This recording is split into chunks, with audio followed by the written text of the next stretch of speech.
Séance ordinaire du conseil municipal de la ville de Château-Richer, tenue ce lundi 6 mai 2024 à 19h30 au deuxième étage du centre-ville Le Tardy, à laquelle sont présents mesdames les conseillères Christine Plot et Guylaine Lefrançois et messieurs les conseillers Vincent Latour, Éric Martineau, Maxime Roberge, Alexandre Richard, sous la présidence du maire M. Gino Pouliot.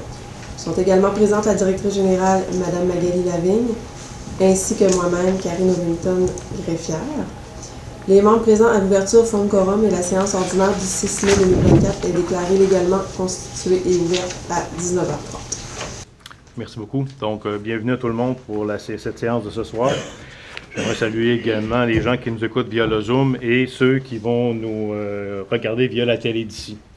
Je vais en profiter aussi de l'occasion, considérant qu'il y a quand même quelques personnes dans la salle. Je vais demander aux gens de mettre leur téléphone cellulaire en pause pour s'assurer que ça ne sonne pas durant la rencontre, s'il vous plaît, la séance.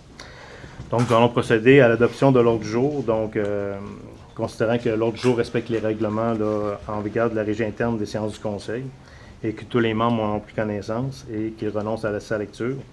Considérant également qu'un point a été ajouté au VARIA, soit le point 14.1, adoption du premier projet de règlement numéro 619-24, modifiant le règlement de zonage 575-20. J'aimerais aussi attirer votre attention sur le point 11.8, qui c'est le même sujet, c'est juste qu'on a changé là, le titre là, dans le point, mais c'est le même sujet qui est abordé. Donc, j'aurais besoin d'un proposeur ou une proposeuse pour l'adoption. Je propose, M. le maire. Donc, Mme Guylaine Lefrançois propose que l'ordre du jour de la séance ordinaire du 6 mai 24 d'adopter avec tel que modifié. Donc, ceux et ceux qui sont d'accord? D'accord. Merci. Donc, c'est adopté à l'unanimité. Nous allons procéder au point 4.1 qui est l'adoption du procès-verbal de la séance du 2 avril 2024. Donc, considérant que les membres du Conseil en ont pris individuellement connaissance pour la séance ordinaire du 2 avril 2024 et qu'il renonce à sa lecture, j'aurais besoin d'un proposeur ou d'une proposeuse. Je propose. Donc, Mme Guylaine Lefrançois propose que le procès-verbal de la séance ordinaire du 2 avril 2024 soit adopté tel que présenté. Ceux et ceux qui sont d'accord? D'accord. Merci. Donc, c'est adopté à l'unanimité.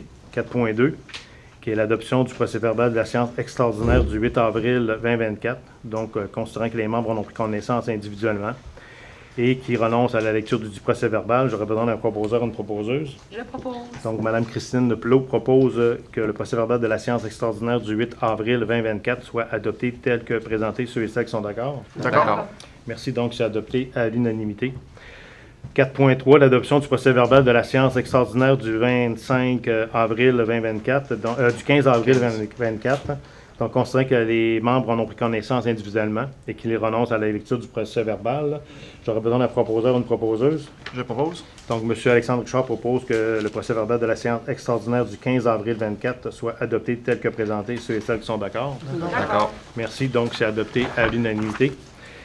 Adoption du procès-verbal de la séance extraordinaire du 29 avril 2024. Donc, considérant que les membres en ont pris connaissance individuellement et qui renoncent à la lecture du dit procès-verbal, j'aurais besoin d'un proposeur ou une proposeuse. Propose, Monsieur le maire. Donc, M. Maxime Robert, je propose que la séance extraordinaire, que le procès-verbal de la séance extraordinaire du 29 avril 2024 soit adopté tel que présenté. Ceux et celles qui sont d'accord? D'accord. Merci. Donc, c'est adopté à l'unanimité.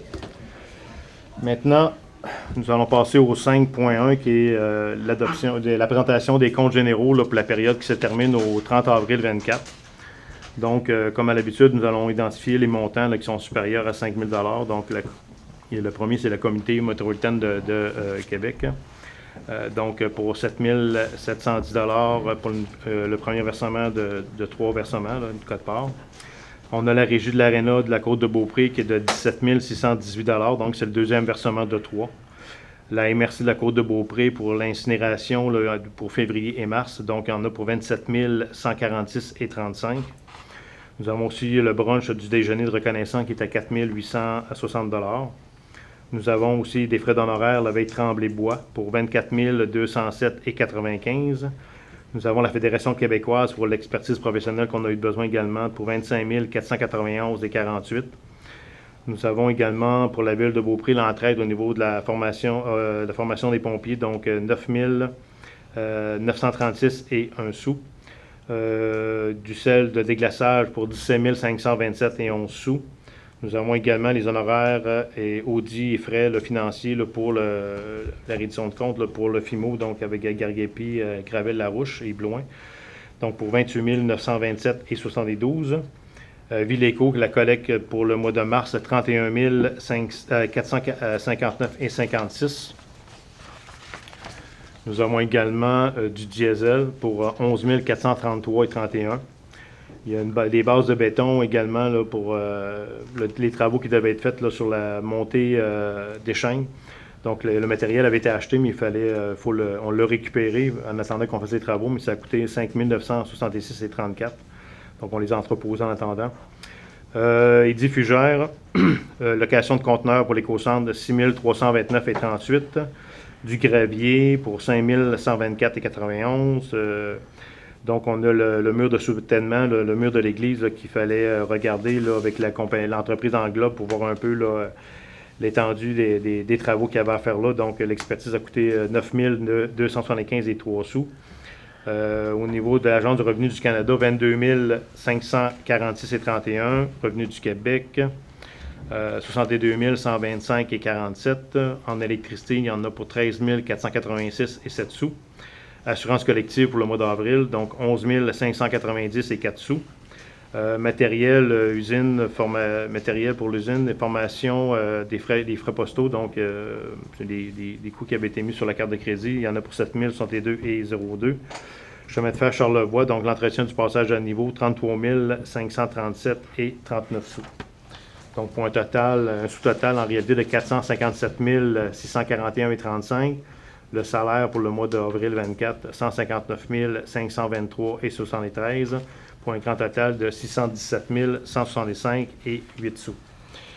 Donc, considérant que le conseil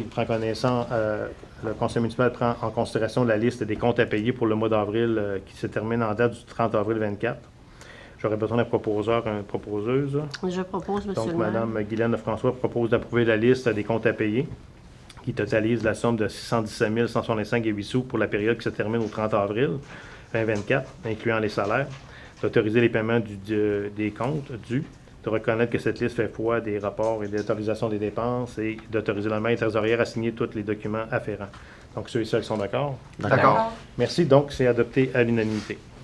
5.2, ouverture d'une marge de crédit temporaire pour le règlement 616-24 pour l'achat des compteurs d'eau pour les industries, commerces et institutions et travaux d'installation et d'échantillons de compteurs d'eau au niveau du résidentiel. Donc, comme on avait dit, il y avait des compteurs d'eau qui devaient être achetés au complet, donc c'est la Ville qui va assumer l'ensemble des achats, des installations au niveau industriel et commercial, c'est fait aux frais des citoyens, aux frais des propriétaires. Et pour ce qui est du résidentiel, mais c'est 60 compteurs là, qui vont être installés sur une base volontaire pour nous permettre de faire de l'échantillonnage et être capable de quantifier là, tout le débit, l'utilisation de l'eau qui est faite. Donc, considérant que la Ville de Château-Richer doit procéder à l'achat des compteurs d'eau pour les industries, et les travaux d'installation, d'échantillonnage des compteurs d'eau au niveau du résidentiel, considérant que le règlement d'emprunt doit préalablement être approuvé par le ministère des Affaires municipales et de l'Habitation pour un montant de 323 000.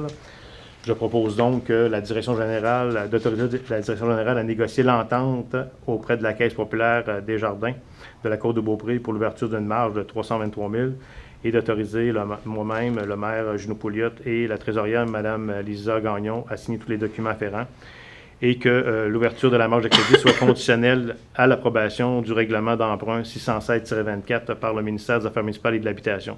Donc, chacun des règlements d'emprunt qu'on doit faire, on doit toujours passer là, avec l'autorisation et avoir l'autorisation du ministère. On ne peut pas faire ça d'emblée.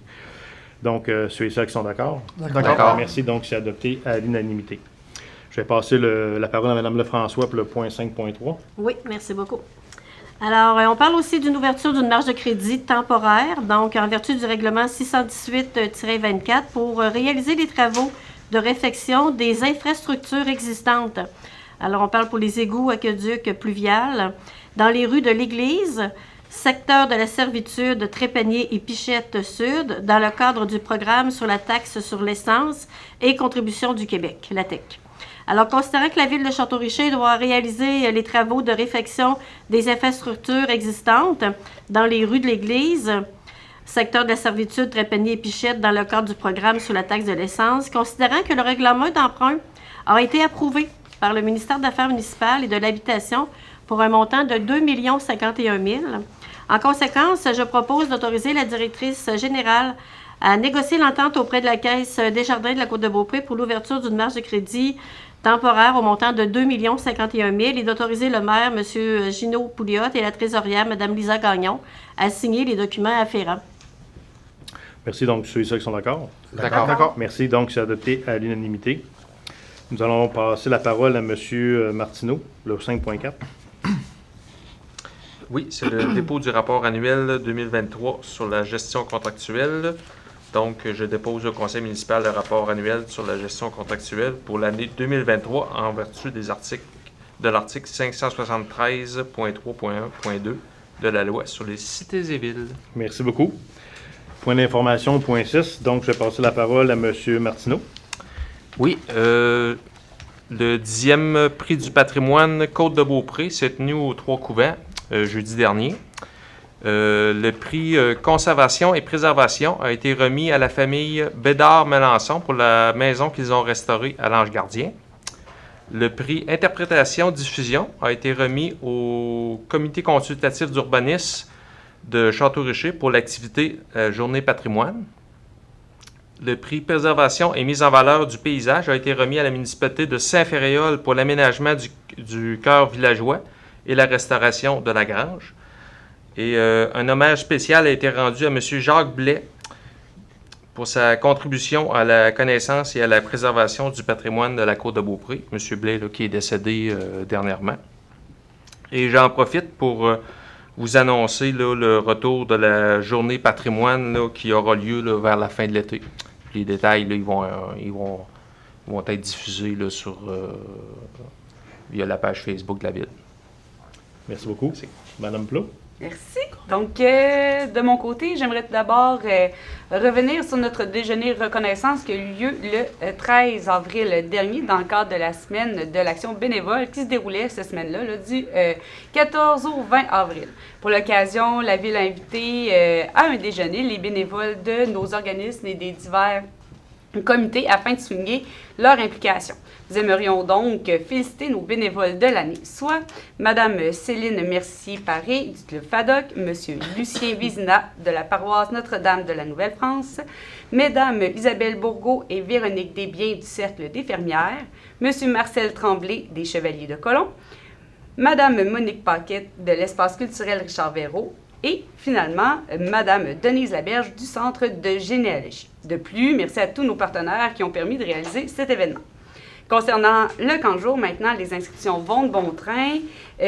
Sachez que les familles ont jusqu'au 20 mai pour pouvoir s'inscrire, pour inscrire leurs enfants, évidemment. L'équipe des moniteurs est complète, puis ils vont pouvoir déjà travailler là, pour offrir des activités durant tout l'été, sont déjà dans l'action. Finalement, pour une deuxième année, la Ville offre en collaboration avec Québec Natation des cours de natation à notre piscine municipale pendant l'été en raison de 2 fois semaine. Puis, ces cours-là sont offerts entre 16h et 20h. Les jeunes ont la chance, là, cette année, de profiter de cours allant jusqu'au niveau nageur 6. Donc, puis, il y a des cours là, vraiment débutants avec les parents-enfants. C'est chouette parce que c'est des cours qui se donnent à l'extérieur à notre piscine. Vous avez jusqu'au 6 juin pour vous inscrire sur la plateforme Kidsgo. Merci beaucoup. M. Roberge. Oui, M. Roberge. Et là, pour vous parler de vidange, pour commencer. C'est bon, donc plusieurs dossiers. C'est toujours un dossier chaud, de toute façon, à Château-Richer. Donc, vous dire qu'on est informé par la compagnie responsable là, des encombrants qu'ils ont un problème de camion. Donc, ce qui devait être ramassé aujourd'hui et demain est reporté au 20 et 21 mai, donc un lundi puis un mardi. Donc, il y a des déchets, là, soyez avisés, là, qui sont déjà mis au chemin, là, qui vont seulement être ramassés 20 et 21. Donc, le premier dossier, les encombrants, c'est réglé. Les sacs mauves ont fait leur apparition dans notre paysage il y a 2 semaines déjà. Donc, on encourage évidemment tout le monde à y participer. Si jamais il y a des problèmes avec l'équipement, si jamais vous manquez de sacs, là, j'ai compris qu'à la Ville, on est équipé. Là, pas besoin là, d'aller à la MRC. Là, on a reçu des choses pour aider notre monde. La phrase que je répète à mon père, c'est que si ça se mange, si ça fait partie de quelque chose qui se mange, ça va dans le sac. Donc, c'est pas plus compliqué que ça, là. Puis ça va bien. Là. Chez nous, on le fait, on est nombreux, puis il n'y a aucun problème. Ça va permettre de transformer tout ça en gaz naturel. Ça aussi, faut se le dire, là.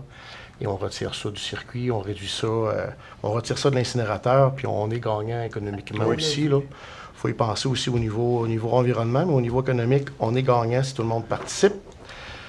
Il y aura aussi une collecte des feuilles et des résidus verts le 15 mai, donc mercredi de la semaine prochaine.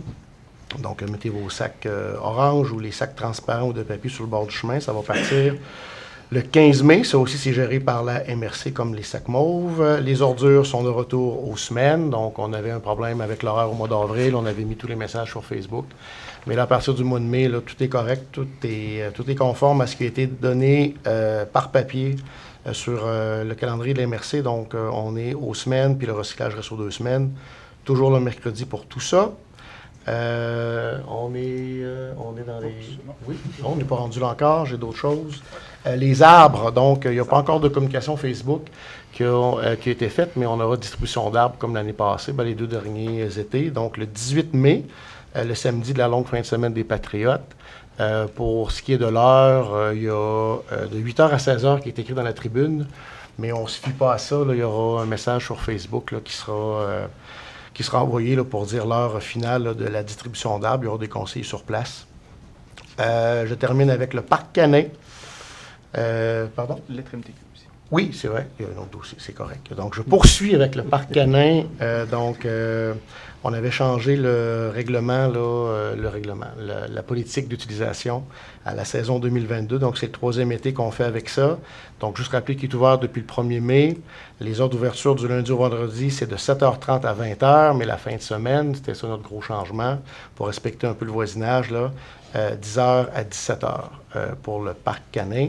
Si jamais il y a des problèmes de tout ordre avec ce parc canin-là, s'il vous plaît, communiquez à la Ville. C'est là que ça se passe, c'est là qu'on consigne, puis c'est là qu'on peut faire après ça des suivis. Donc, c'est bien important d'appeler à la Ville. Je termine un petit suivi. Là, on vous en avait parlé là, au mois de mars, si je me rappelle bien. On avait demandé au MTQ, par résolution, là, de voir un peu ce qui se passait avec le feu de circulation à la rue Dick. Qui faisait en sorte qu'on avait là, un bouchon de circulation sur l'avenue Royale, puis des fois aussi là, sur le boulevard en allant vers Sainte-Anne. Donc, voici la réponse du MTQ. Donc, ça va clore le dossier. On a fait notre demande.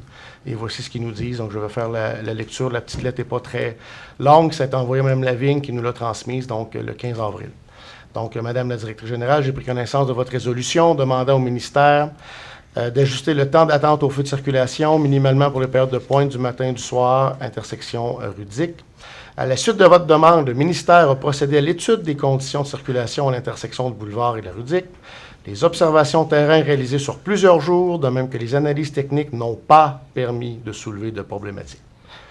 Il importe de rappeler qu'une boucle de détection est présente à 50 mètres de ligne d'arrêt dans la voie de virage à gauche de l'approche ouest de l'intersection. Cette boucle a pour fonction d'accorder du temps supplémentaire pour effectuer la manœuvre de virage et résorber la file d'attente lorsque la file de véhicules atteint la boucle. Donc, ils disent que c'est impossible que le trafic là, se crée dans la voie de gauche en attente en rentrant à Château le soir.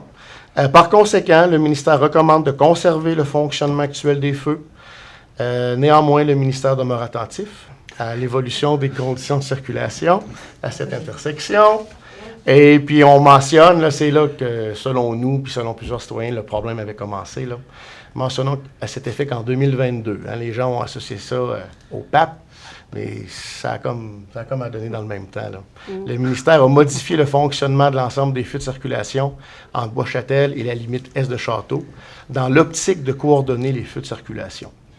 Donc, ils ont bien fait leur travail. C'est réglé. On clôt le dossier. Merci. Monsieur Richard? Oui, donc défi pissenlit, en fait. On est dans le mois de mai. La Ville s'est inscrite dans ce défi-là, dans le fond, à la demande. Puis, dans le fond, on soutient les apiculteurs de la région. Pourquoi? Parce que, dans le fond, il y a moins de surface avec des fleurs, en fait. On est sur la côte de Beaupré. On a Il n'y a pas tant de fleurs que ça. Et on a quand même des apiculteurs dans la région, fait qu'on les soutient et ça permet aux abeilles de pouvoir, on dit comment, pas picoler, Polliniser. polliniser. Ben, le but, c'est la pollinisation. Exactement, oui. Fait que dans le fond, butiner, j'imagine, et pour pouvoir, pour le miel. Je vous invite, si vous le désirez, à vous inscrire dans ce défi-là. C'est simplement de ne pas tondre votre pelouse en mai. C'est pas super difficile. J'aime bien ça. Ou sinon, si vous ne voulez pas vous inscrire dans ce défi-là, de ne pas trop juger votre voisin s'il ne le fait pas, ou la ville. Là. Donc, voilà, sur ce, c'était le défi Pissenlit. Merci. Madame François. Oui, de mon côté, c'est à titre informatif parce que dernièrement, Hydro-Québec nous a convoqué une petite conférence web concernant les travaux de végétation. Donc, ils appellent ça « Maîtrise la végétation ». Donc, Château-Richer est sur les plans pour l'année 24-25. Fait que si dans votre cours, vous trouvez qu'il y a des arbres, des branches qui... vous pouvez aller voir sur le site Internet Hydro-Québec, /sécurité, / travaux d'entretien de la végétation. Puis, en bas, il y a « Consulter les cartes ». Donc, vous allez voir vraiment si Hydro-Québec prévoit y aller dans votre rue même. Mais je pense qu'ils font quasiment toute l'avenue Royale, en tout cas, mais allez voir quand même pour être certain, là. Mais ça s'en vient, donc sur 24-25. Bien sûr, la Ville va recevoir d'autres informations, plus de détails prochainement. Puis on va vous informer au fur et à mesure des informations qu'ils vont nous transmettre pour les citoyens, tout simplement. Fait que c'est à titre informatif qu'on voulait vous donner l'information ce soir. Merci beaucoup. Donc, ça termine la période d'information. Nous sommes rendus au point 7, qui est la période de questions. Est-ce qu'il y a des gens qui ont des questions?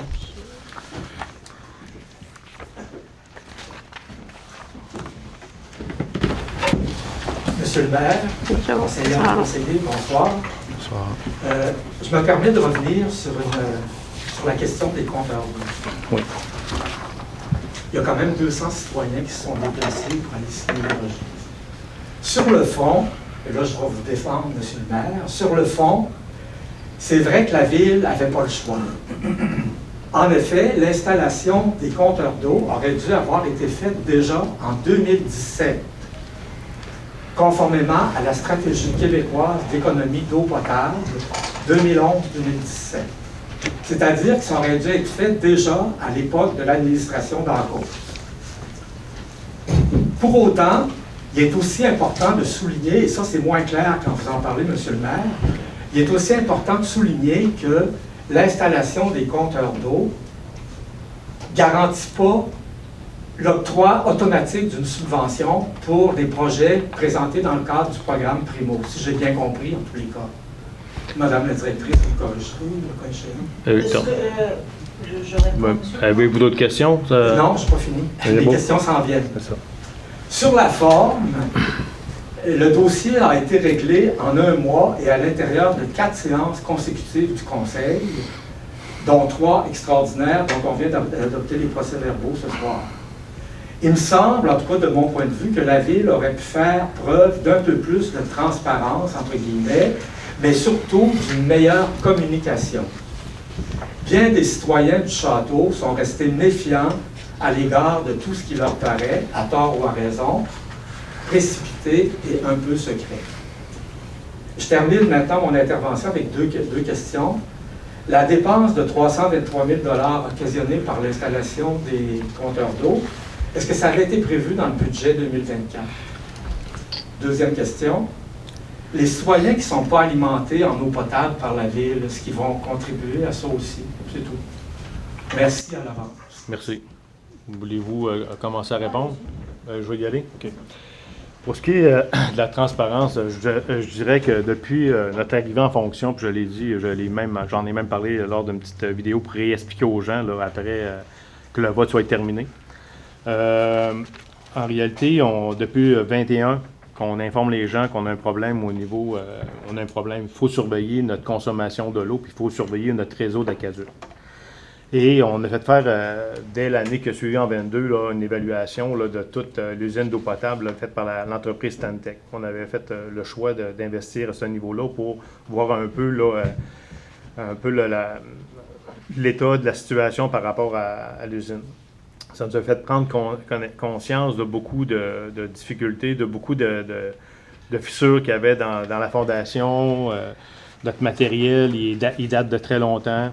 C'est difficile d'aller chercher des pièces. C'est à l'origine, il n'y en a qu'aux États-Unis, donc c'est difficile même de les avoir parce qu'il y a de moins en moins d'entreprises qui fournissent ces pièces-là. Et on n'a pas de support ni d'encadrement, si on veut, pour la formation, là, pour la gestion puis l'installation de ces choses-là. Donc on a de la difficulté à ce niveau-là, mais il y a quand même des entreprises qui offrent le service, mais c'est moins disponible. Donc on a eu, puis ce rapport-là, il est public aussi, là, on l'a mis public également. Et des séances de conseil à l'autre, on a parlé de l'eau, il fallait faire attention au niveau de la consommation. On a parlé à un moment donné que, j'avais dit à un moment donné, à une séance, que l'eau de la rivière était basse, mais c'était l'eau des bassins qui était bas, là, parce qu'on n'arrivait pas, avec notre matériel, à fournir, à remplir nos bassins pour alimenter, là, parce qu'il y avait une demande de consommation assez importante dans la période. Et on avait informé les gens d'être très prudents par rapport à ça, de ne pas utiliser l'eau potable là, pour, si on pouvait l'éviter de le faire. Fait qu'on en a parlé régulièrement.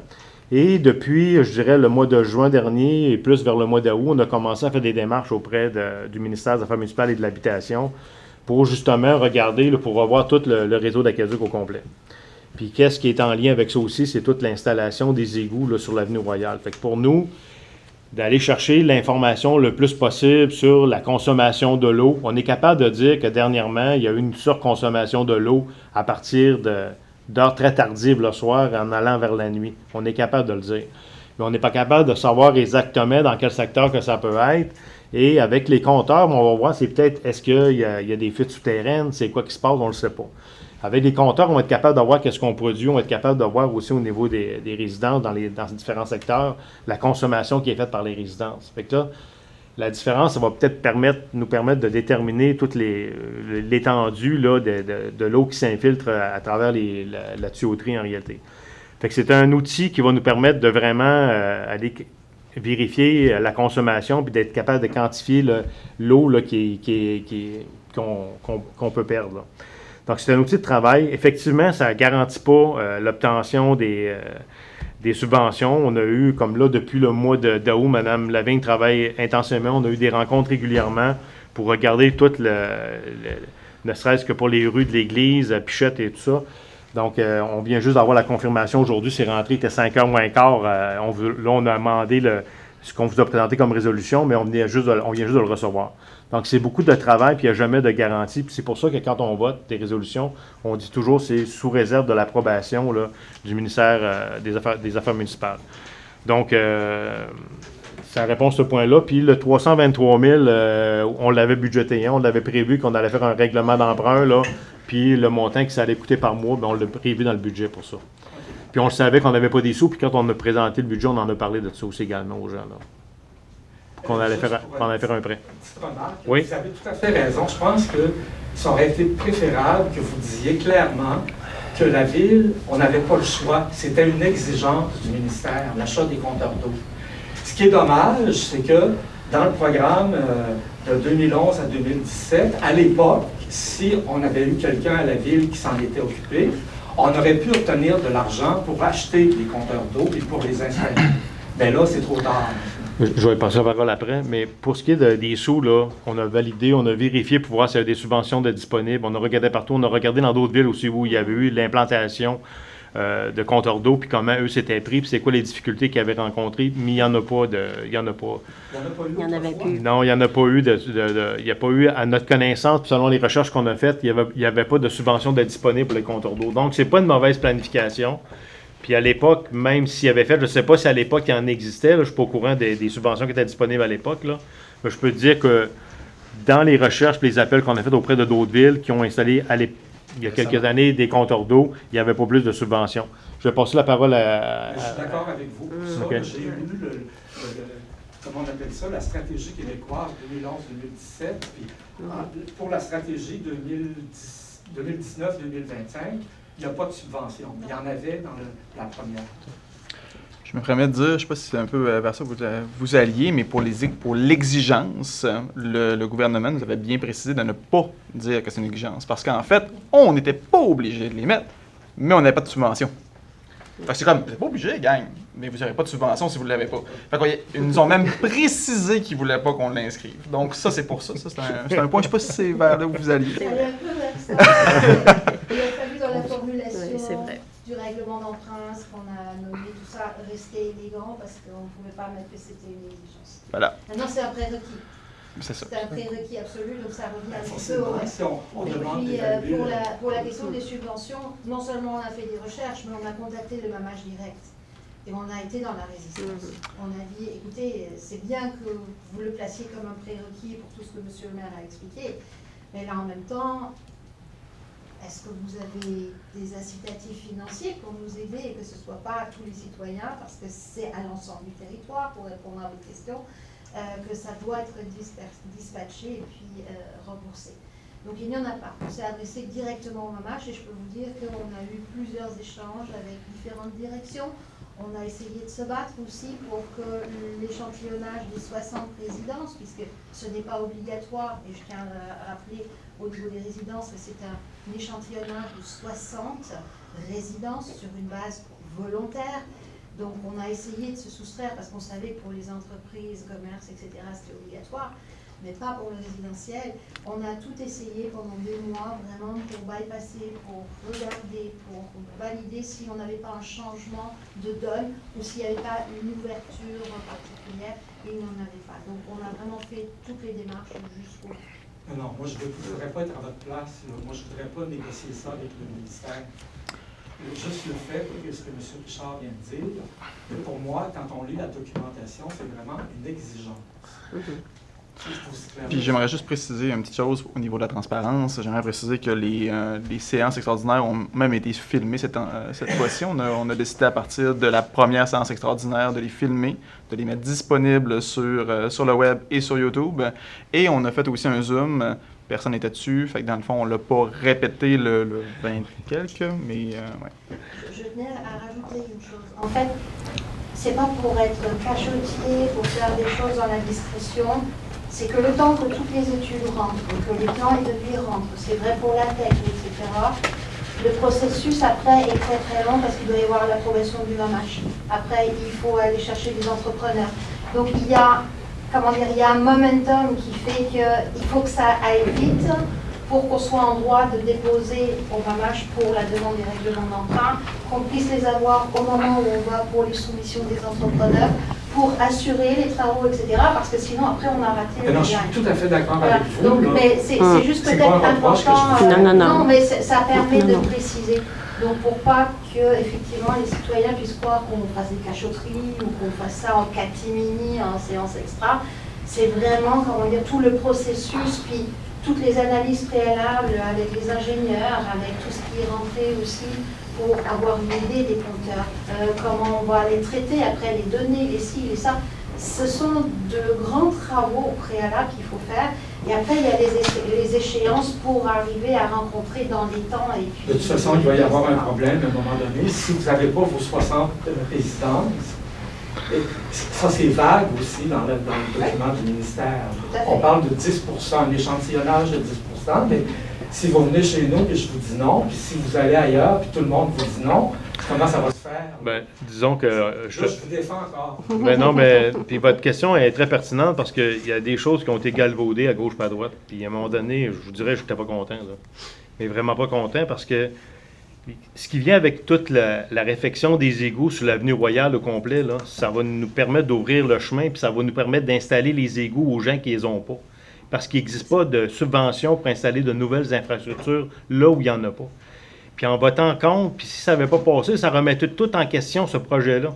Puis c'était mal informé. Les gens ont été mal, je vais dire, conseillés sur Facebook par certaines personnes. Puis ça, je trouve ça un peu déplorable. Puis je vais en profiter pour dire aux gens d'appeler à la ville quand ils ont des questions, puis ils veulent être sûrs de la réponse. Parce que nous, on est là pour vous représenter, puis on travaille pour vous. Puis ça, c'est bien important que vous ayez la bonne information. Ce que j'ai aimé, c'est qu'il y a eu de la mobilisation. Ça veut dire que les gens, quand il y a un dossier qui les intéresse, se mobilisent. C'est ça qui est important. Moi, c'est le gros côté positif que j'ai retrouvé là-dedans. C'est important. Puis il y a des gens quand même qui nous ont dit, qui sont venus nous voir, puis ils nous ont posé des questions, puis on leur a répondu après. Mais il faut voir tout ce qui est en arrière de tout ça. Puis des fois, on ne peut pas non plus, le ministère... Il faut faire attention aussi parce qu'il ne faut pas se virer ces gens-là à dos non plus. Parce qu'on a un travail à faire, puis ces gens-là travaillent aussi, puis ils ont des règles, puis des normes à respecter pour nous octroyer des choses. Puis nous, on a des obligations à rencontrer, puis on a beaucoup de critères à joindre, là. Mais c'est important. juste pour votre information, j'ai signé le registre, pas parce que je m'informe sur Facebook, parce que j'étais surpris que ça nous arrive comme ça. Ouais. J'ai vu votre capsule, Ouais. vous voyez que je m'informe, Oui. que vous avez publié, et après ça, je suis allé chercher sur les compteurs d'eau, sur la politique, la stratégie québécoise, etc. Donc, Non, mais c'est correct. Puis les gens qui sont venus signer, c'est correct. Là. Moi, j'ai pas de souci avec ça, là, M. Véro. Merci. Ça fait plaisir. Bonjour tout le monde. Bonjour. M. Pouliot de tous bonne humeur la dernière fois qu'on s'est vu. Vous allez vous nommer, s'il vous plaît? Je l'ai dit. J'ai pas entendu. Je l'ai dit. Jimmy Saint-Hilaire. Merci. Avez-vous entendu, oui? Tantôt, vous avez mentionné qu'avec l'installation des compteurs d'eau, on va être bon pour cibler des secteurs qui ont des fuites. Je veux juste vous dire que c'est une information qui n'est pas tout à fait vraie, M. Pouliot. Si vous installez, exemple, un compteur d'eau chez n'importe qui, vous le mettez à l'intérieur, ce compteur d'eau va virer seulement et uniquement quand vous allez ouvrir une chanteuse ou une flush à toilette dans votre résidence. 6 pieds avant le compteur d'eau à l'extérieur de la maison. S'il y a une fuite grosse comme le poing, le compteur d'eau ne le verra jamais.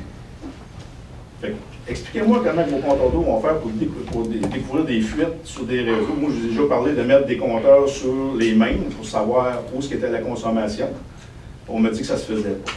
Mais je voudrais que vous m'expliquiez comment vos compteurs d'eau vont faire pour trouver des fuites. Donc, comme je le disais tout à l'heure, puis je vais répondre à la dernière partie de votre question. Effectivement, notre système de conduite d'aqueduc présentement ne permet pas d'installer ce que vous dites comme instrument de mesure. Mais comme on vous a répondu dans des séances précédentes, lorsqu'on va revoir puis on va refaire le réseau d'aqueduc, on va installer ces systèmes-là. On va s'assurer qu'ils soient en place pour être capable de le quantifier. Tout à l'heure, ce que j'ai expliqué, c'est qu'on produit une quantité d'eau à l'usine et on en consomme une quantité. Entre les deux, ça va où? Ça ne me dit pas qu'il y a une fuite sur le coin de la rue ici, mais je sais que dans un secteur donné, j'ai peut-être plus de consommation par rapport à ce que mes compteurs vont me donner. Exemple, moi, chez nous, on est 2 adultes, je consomme une quantité d'eau. Bien, je présume que l'ensemble des gens qui ont 2 adultes et qui n'ont pas de compteur chez eux, parce qu'ils n'ont pas accepté sur une base volontaire, consomment à peu près la même affaire que moi. Je suis capable de faire des calculs puis de dire, j'ai un volume X de consommation moyen par rapport à une fabrication de l'eau potable que je distribue dans le réseau, puis finalement, je peux dire qu'en moyenne, il n'est pas consommé. Donc, j'ai une perte d'eau. Est-ce que je suis capable de dire que dans un secteur ou dans l'autre, parce que j'ai 10 compteurs d'eau dans un secteur, qu'il y a peut-être plus de consommation là, j'ai peut-être plus de pertes là. Donc ça nous permet d'avoir des indicateurs qui ne sont pas juste à 100%, mais qui nous permettent de dire que dans certains secteurs, peut-être qu'il y a plus de consommation que d'autres. C'est ça qu'on dit, on le dit à plusieurs rencontres, cette chose-là.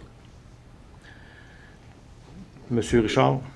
Oui, c'est mathématique, c'est la statistique dans le fond. Avec un 10%, on est capable de faire une statistique qui est valable. Fait que dans le fond, on fait une moyenne après ça sur l'ensemble, on regarde, puis on soustrait à ça les industries qui sont eux autres qui sont à 100% pluguées. Comme ça, on soustrait les industries. Fait que là, Je vais tout simplement répéter ma question. En quoi l'installation des compteurs d'eau va être capable de dire que dans tel secteur ou dans tel secteur, c'est là qu'on a plus de fuites d'eau? Dans le sol, dans les mains, ou peu importe. Je comprends très bien ce que vous m'expliquez. Mais on ne peut pas, vous l'avez dit, on ne peut pas cibler un secteur. Je sais que l'usine à l'eau, on est capable de nous dire qu'il sort combien de litres à la seconde. Je me suis renseigné, je le sais. C'est une donnée qui est quand même juste. Mais moi, je veux juste que vous compreniez que dire que l'installation des compteurs d'eau va faire que, exemple, comme je vais donner un exemple, on divise la ville de Château-Richer en 3 secteurs, le centre, l'est et l'ouest. J'ai plus de pertes dans l'est.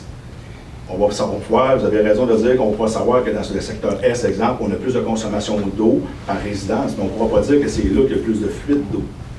Je ne sais pas si vous comprenez. Je comprends très bien. Bon, c'était ça. Correct. Vous avez répondu à ma question en vous disant qu'on ne peut pas le savoir. Justement, une autre question à ça, on pose tout le temps dans notre temps à dire, on perd, mettons, 5 10 vous avez même déjà avancé le chiffre de 50 d'eau qu'on perdait à la ville de Château-Richer, c'est préoccupant, évidemment. Je voudrais savoir comment vous avez fait pour arriver à un chiffre, un pourcentage d'eau qu'on perd. Bien, il y a des normes que notre responsable de l'usine d'eau potable, il y a des grilles, puis il y a des informations qu'il doit compiler, qu'on remet sur le ministère. Puis c'est avec les retours des bilans des ministères qu'on nous a donné cette information-là. Donc, à moi que je me trompe, là, Magali, mais... Dernièrement, il y a eu tout un travail, un rapport de la Stantec qui vient de sortir, puis on a eu une rencontre justement sur cette question-là, et en fait, il a été confirmé pour faire les 45%. Donc, parce que Stantec a fait tout un rapport dessus sur l'étillage, justement, de notre rivière, etc., pour voir si la consommation était optimale, où on en était, comment on en était. Et toutes les études démontrent là dans ce rapport qu'on perd 45% sur notre réseau d'eau. Qui date quand même des années 60-70 pour le plus gros en fonte en plus. Et que la corrosion, etc., fait que, voilà. Alors, il y a tout un rapport là qui vient de sortir, puis on a eu des échanges avec Stantec la semaine dernière sur ce dossier. Mais est-ce qu'on est capable de cibler des secteurs? Des secteurs, certains, oui, par rapport à l'âge des conduites d'aqueduc. Mais après, il y a tout un travail à continuer à faire, qu'on va faire avec le plan d'intervention, par exemple, pour l'auscultation particulière, etc., Voir en préparatif aussi des nouveaux travaux, parce qu'il faut les refaire, pour avoir une usine d'eau potable, pour qu'on règle toute la problématique aqueduc. C'est un prérequis aussi pour le Mamache. Donc, avec les auscultations, puis le pays, le plan d'intervention qu'on va remettre en place, là, on va être capable de l'identifier aussi. Si on règle le 45% que vous dites, l'usine à l'eau est bonne encore pour un travail. On va commencer par... On peut l'étirer un peu, en tout cas. Oui, là, on va laisser les ingénieurs gérer ça. Je vais leur faire confiance. Merci. Bonjour, mon nom c'est Samuel Roberge. Je mentionner que le premier monsieur s'est jamais nommé. Ah, j'ai pas remarqué. Non, j'ai pas remarqué. C'était involontaire de ma part, je m'excuse. Il n'y a pas de problème. Le premier monsieur, c'était monsieur Claude Véraud. Désolé de ne pas vous avoir demandé votre nom, là. Des fois, on est concentré, puis... Pas grave, je l'ai dit 2 fois, ça va compenser. Donc, je vais commencer par répondre à une de vos questions. Monsieur le maire, M. Saint-Hilaire, il avait parlé de le nombre de questions. Ça a l'air que c'est bien important, le nombre de questions à l'hôtel Le Népal. Moi, j'ai fait de la recherche pour vous. Oui. Je suis sûr que vous ne l'avez pas faite. Il semblerait que plusieurs des villes de Château de la Côte-de-Beaupré n'ont pas de règlement. Puis celles qui en ont ne l'utilisent pas. Donc, si vous voulez, je vais vous mettre mon papier à la fin. Vous allez voir, vous allez avoir tout le résumé au complet. Donc, il y a à peu près une demi-heure à faire l'activité. Lors de votre campagne électorale, M. Roberge s'est vanté que c'était inacceptable 2 questions. 2 questions, là, nous autres, on ne fera pas ça, 2 questions. Pourtant, à de nombreuses reprises, vous avez utilisé votre règlement. Là, je trouve ça un peu bizarre. Ça, c'était juste une observation. Dans un autre ordre d'idée, parce que j'ai plein d'idées aujourd'hui, je vais changer de sujet. La piscine municipale. On a une belle piscine municipale. On a un parking qui est dangereux. Le parking est tout déglingué, en fait. Il y a des tas de terre, il y a des trous. Mais on se permet de dépenser 25 mètres en bas d'un escalier alors qu'on a un parking qui n'est pas fini. Ça ne vous tente pas de commencer un projet puis le finir, puis après ça, on passe à un autre projet, monsieur le maire, ou n'importe quel de vos élus? Bien, M. Roberge, effectivement, on est en train de peaufiner et de mettre à jour aux normes, si on veut, toutes les infrastructures qui sont en place. Ça fait partie des projets qui sont à faire, là, entre le stationnement, on en a parlé à maintes reprises. Par contre, c'est toujours en fonction des subventions qui sont disponibles au moment où ça arrive. Fait que si, mettons, il y a une subvention qui est disponible cette année puis c'est disponible, mais pour certaines réalisations de travaux, mais on va regarder dans ces travaux-là, avec cette subvention-là, est-ce qu'on en a besoin, puis est-ce que ça nous permet de terminer des choses qui ont été débutées. Donc, il y a un escalier qui a été débuté, mais on va la terminer, puis dans le plan d'intervention, on a parlé aussi pour le stationnement du centre du Chalet des loisirs.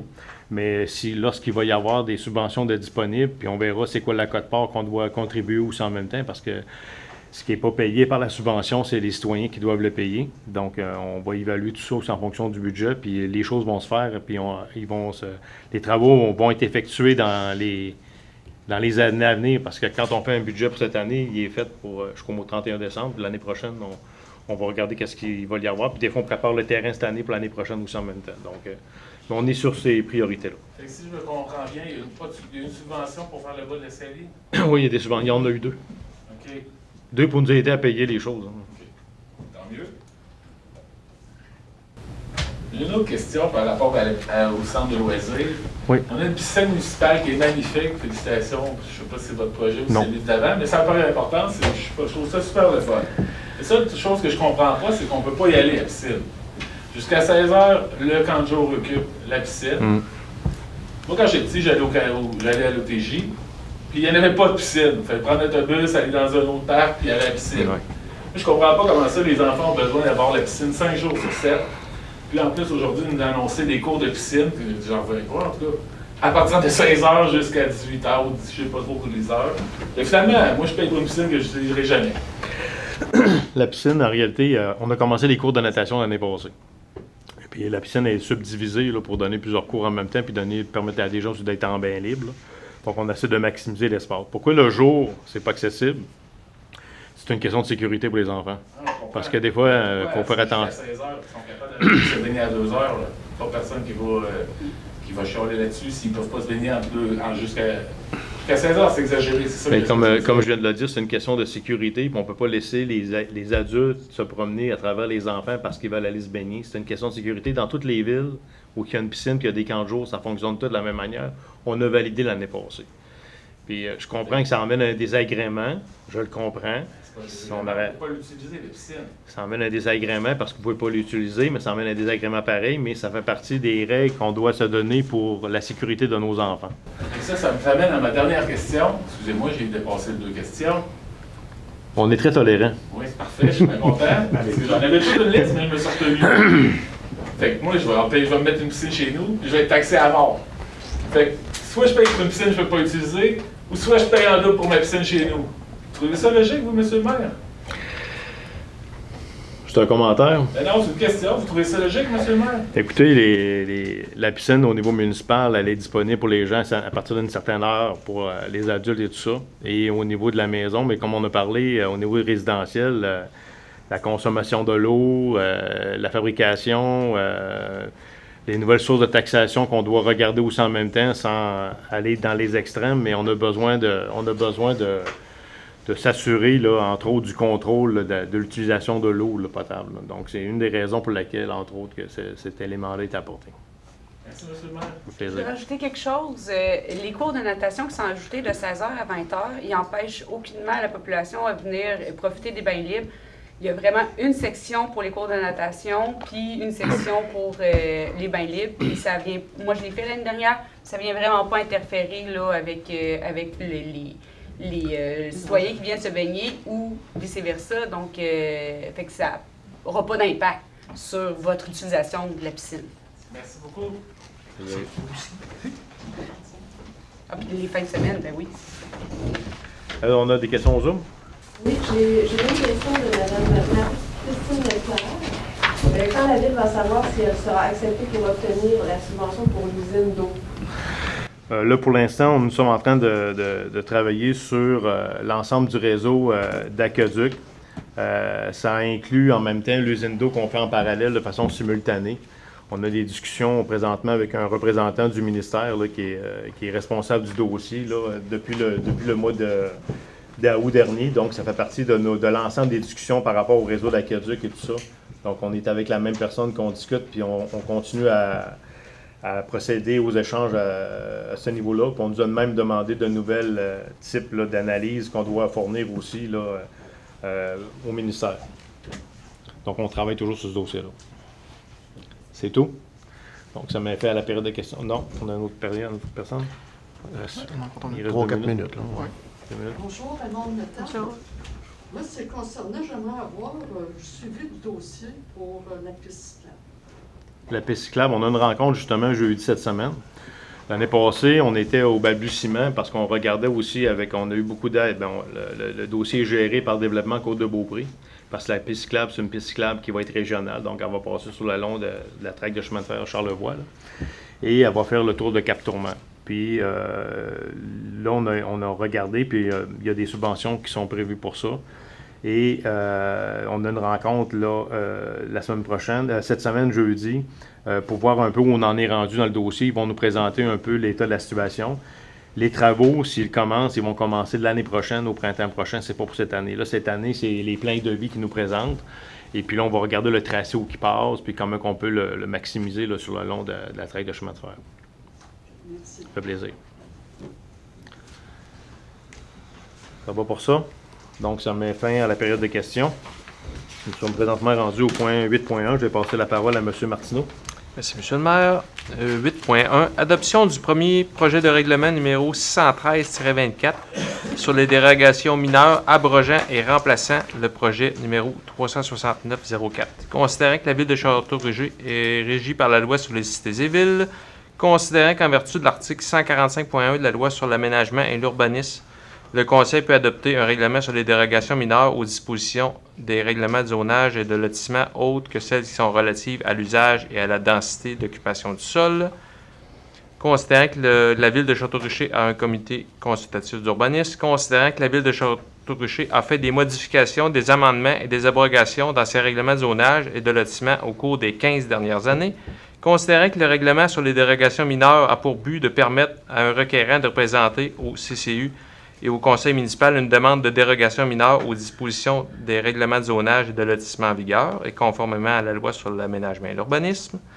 Considérant que l'application du règlement sur les dérogations mineures ne s'adapte pas présentement au règlement de zonage et de lotissement en vigueur, considérant qu'il y a lieu de remplacer et d'abroger le règlement sur les dérogations mineures numéro 369-04 par un nouveau règlement adapté au règlement d'urbanisme en vigueur, considérant que le projet de règlement est intitulé « Règlement numéro 613-24 relative aux dérogations mineures abrogeant et remplacement le règlement numéro 369-04 », considérant qu'un avis de motion a été donné lors de la séance ordinaire du 2 avril 2024 et qu'un projet de règlement a été déposé à la même séance, considérant que le premier projet de règlement était disponible pour consultation à la mairie 2 jours juridiques avant la séance d'adoption du 6 mai 2024, conformément à l'article 356 de la loi sur les cités et villes.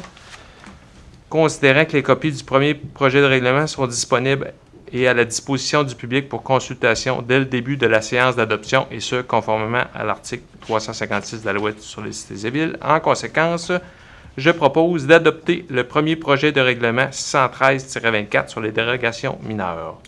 Merci donc, ceux et celles qui sont d'accord. D'accord. Merci donc, c'est adopté à l'unanimité.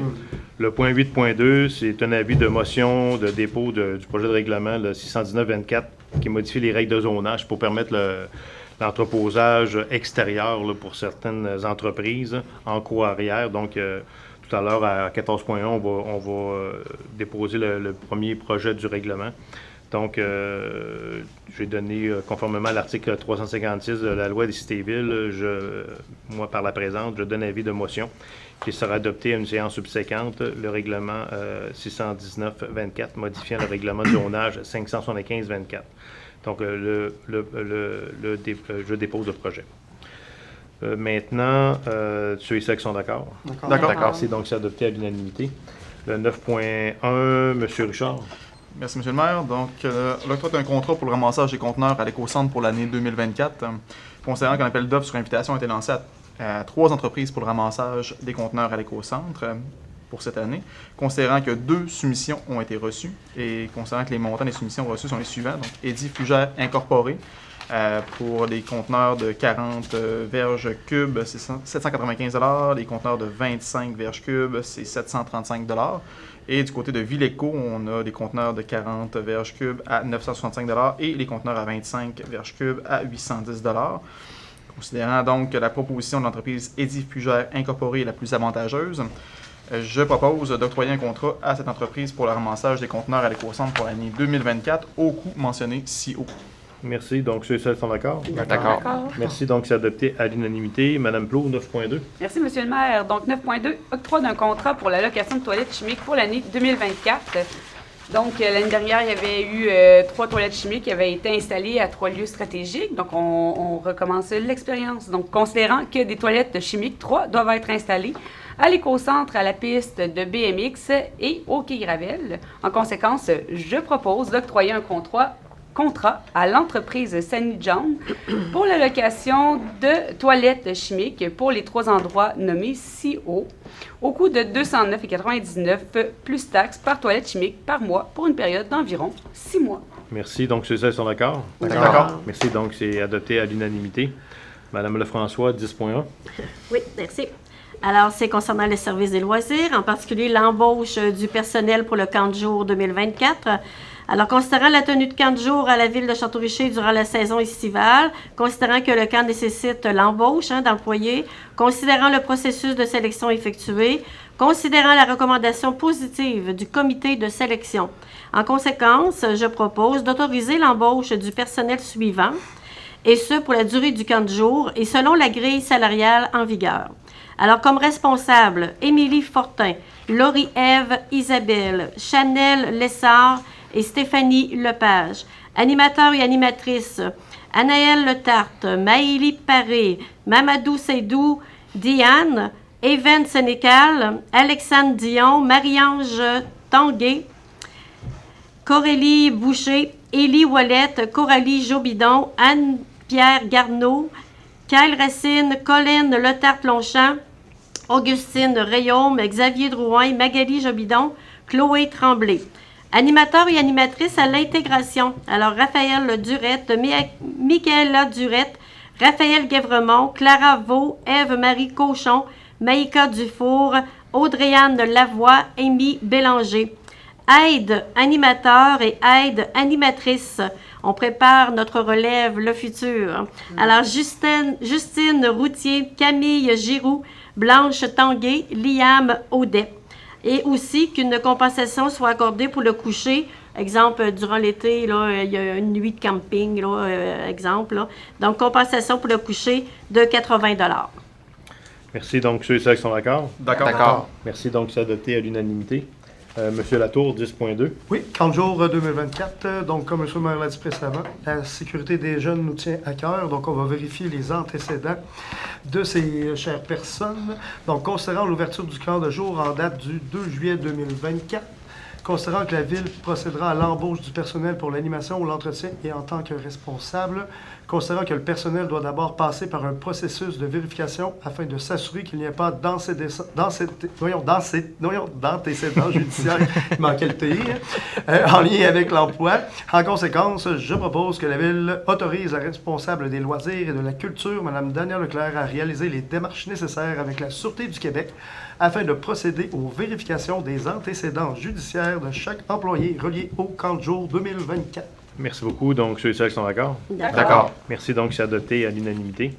11.1, je vais procéder au dépôt du compte-rendu de la réunion du CCU qui a eu lieu le 18 avril dernier. Donc, je vais passer à 11.2, la parole à M. Latour. Oui, donc reconstruction du bâtiment principal au 18 rue Biloc. Considérant que le requérant soumet une demande de permis pour reconstruire le bâtiment principal situé sur le lot numéro 6 259 559 du cadastre de Québec dans la circonscription foncière de Montmorency. Considérant que le CCU a émis le 18 avril dernier un avis favorable au projet de reconstruction du bâtiment principal à la dite adresse, conformément au plan de construction déposé avec condition. En conséquence, je propose que le conseil municipal autorise le projet de reconstruction du dit bâtiment sur la rue Biloc en respectant la condition émise par le CCU.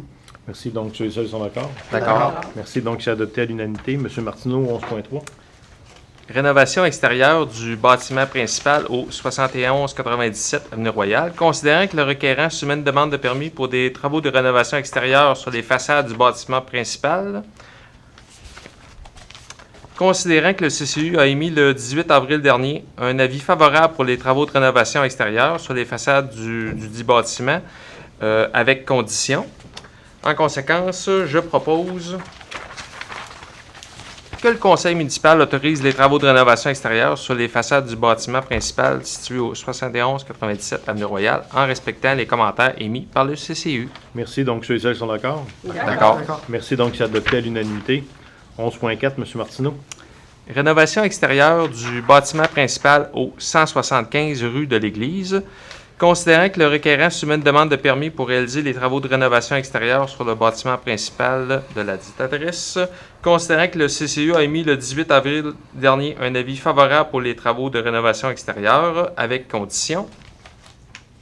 En conséquence, je propose que le conseil municipal autorise les travaux de rénovation extérieure du bâtiment principal du 175 rue de l'Église en respectant les conditions émises par le CCU. Merci. Donc, ceux et celles sont d'accord? D'accord. Merci. Donc, c'est adopté à l'unanimité. 11.5, M. Latour. Oui, donc agrandissement du bâtiment principal au 145 rue de l'Église. Considérant que le requérant soumet une demande de permis pour agrandir le bâtiment principal situé à la dite adresse. Considérant que le CCU a émis le 18 avril dernier un avis favorable pour l'agrandissement du dit bâtiment avec conditions. En conséquence, je propose que le conseil municipal autorise l'agrandissement du dit bâtiment en respectant la condition émise par le CCU. Merci. Donc, ceux et celles qui sont d'accord? D'accord. Merci que c'est adopté à l'unanimité. 11.6, M. Latour. Oui. Donc, ajout d'un bâtiment complémentaire au 66 montée du parc. Considérant que le requérant soumet une demande de permis pour construire une remise isolée, donc comme cabanon, donc bâtiment accessoire au 66 montée du parc. Considérant que le CCU a émis le 18 avril dernier un avis favorable pour la construction de la dite remise, telle que présentée par le requérant. En conséquence, je propose que le conseil municipal autorise la construction de la remise isolée au 66 montée du parc, telle que présentée par le requérant. Merci. Donc, ceux et celles sont d'accord? D'accord. Merci. C'est adopté à l'unanimité. 11.7, M. Latour. Oui, donc ajout d'un bâtiment complémentaire au 89 montée du parc, considérant que le requérant soumet une demande de permis pour construire une remise isolée comme bâtiment accessoire au 89 montée du parc. Considérant que le CCU a émis le 18 avril dernier un avis favorable pour la construction de la remise isolée au 89 montée du parc, telle que présentée par le requérant. En conséquence, je propose que le conseil municipal autorise la construction de la remise isolée à la adresse telle que présentée par le requérant. Tu dis deux fois la même affaire? Non, c'est blanc. Ça, hein? Merci. Donc, ceux et celles sont d'accord? D'accord. Merci. Donc, c'est adopté à l'unanimité. 11.8, M. Martineau. Monsieur le maire, demande d'appui à la CPTAQ, lot 6 315 454. Considérant que le requérant soumet une demande d'autorisation à la Commission de la protection du territoire agricole du Québec dans le but de subdiviser le lot numéro 6 315 454 du cadastre de Québec dans la circonscription foncière de Montmorency, considérant que le dépôt d'une telle demande à la CPTAQ requiert une résolution de la municipalité locale en vertu de l'article 58.2 de la Loi sur la protection du territoire et des activités agricoles, considérant que le dit lot totalise une superficie de 55,46 hectares, dont 78,4 sont dans la zone AGF 108, 13,7 dans la zone FR 136 et 7,9 dans la zone AD 116.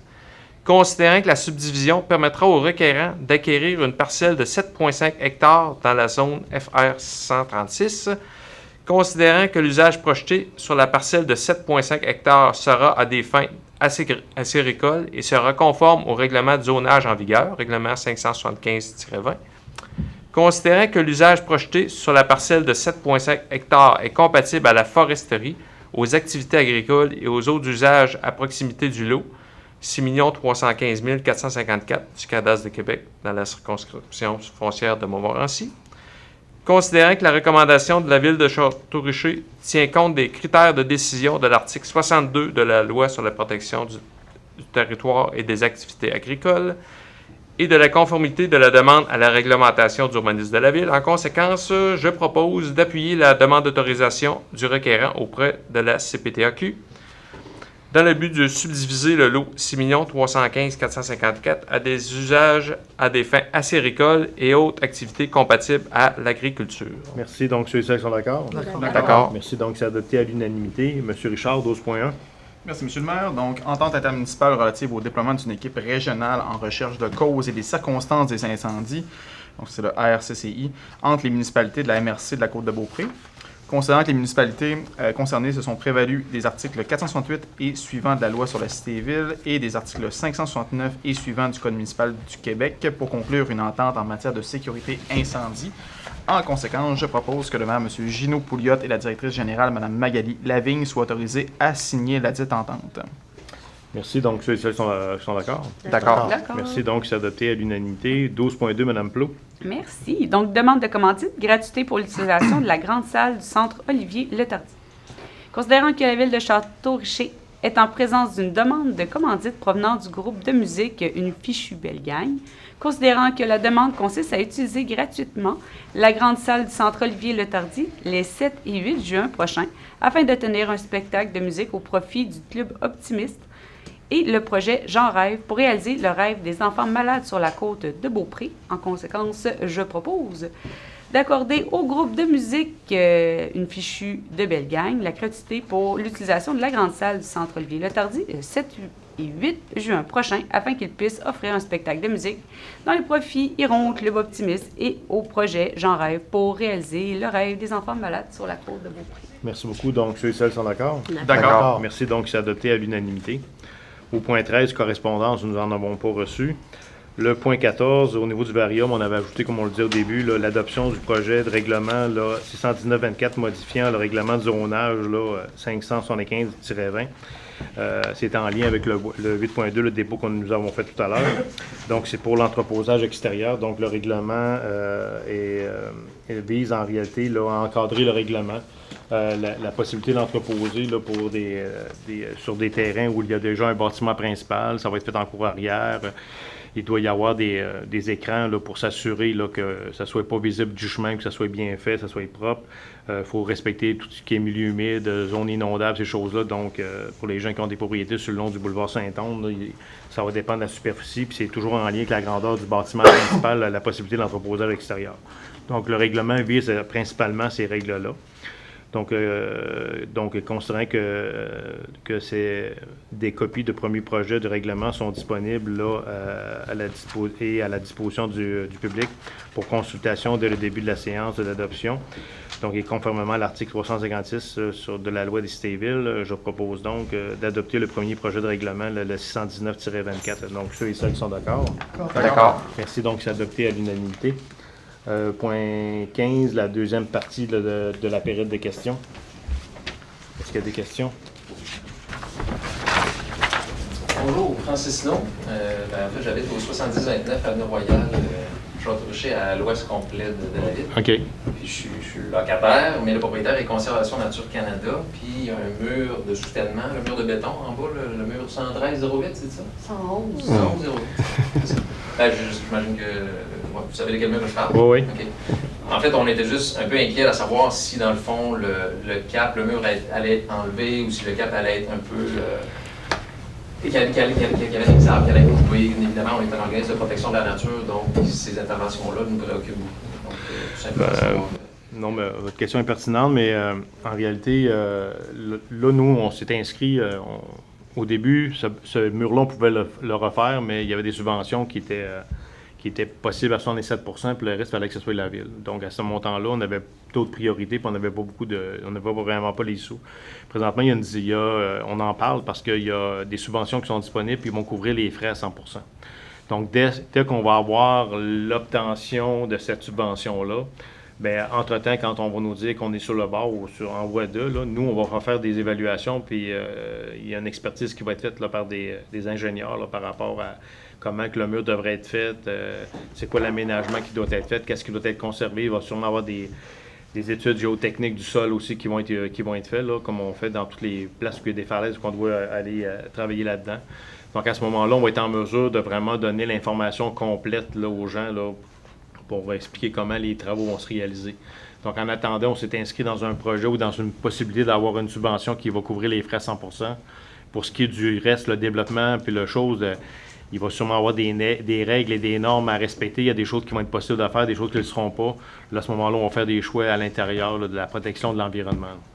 Dans le fond, le ministère a recommandé de garder le mur ou c'est comme... Non, le mur devra être changé. Ce mur-là va être changé au complet. Il va être refait. Là. parce qu'il s'effrite, puis sa durée de vie est là. Ben, c'est juste de peut-être nous tenir au courant Oui. de conservation, s'il y a vraiment une coupe d'arbres potentielle. On aimerait savoir un peu c'est quoi le dénouement. Là. C'est ça, mais dès qu'on va avoir l'information, puis on va être capable, on va vous la partager, là, l'information. Ça se fera pas de même. Pardon? Ça se fera pas de même, c'est ça? Non, ben c'est si pas on, sûr d'être accepté encore, la subvention. si nous devenons éligibles, on va le savoir au courant de l'année prochaine, donc après les fêtes, là, genre février-mars, là, dans ces dates-là. Là. Vous voyez, on vient d'avoir une confirmation là, pour une demande de subvention qu'on a placée depuis le mois d'août dernier, qu'on travaille dessus. Là. On a déposé le document avant les fêtes, mais on vient d'avoir l'information. Donc, merci. Merci.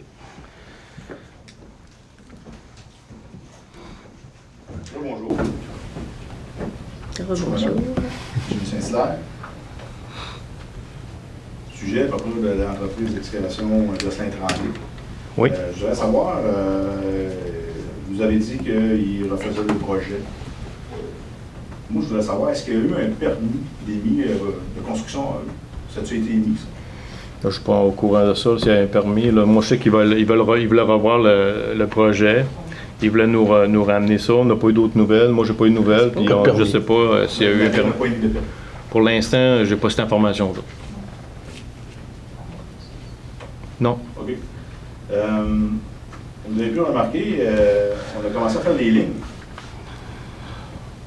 Ça serait quand même pas pire, monsieur Pouliot, Monsieur le maire? Monsieur le maire? Qu'on passe le balai avant de faire des lignes. Ça serait quand même, je veux dire, le timing serait bon pour passer le balai. Il a été fait, tu as vu la plante en descendant. Mais en haut, les lignes qui ont été faites. Heureusement, la compagnie a eu l'intelligence de tasser et cochonner, faire les lignes. Là. Je veux dire, ça, c'est quand même une belle job. Mais je sais pas, y a-t-il un manque de planification là-dedans? On doit aller avec les soumissionnaires qu'on a et les disponibilités qu'ils ont aussi en même temps. Fait qu'on prend bonne note de votre intervention puis on va s'ajuster pour l'année prochaine. Merci. Merci.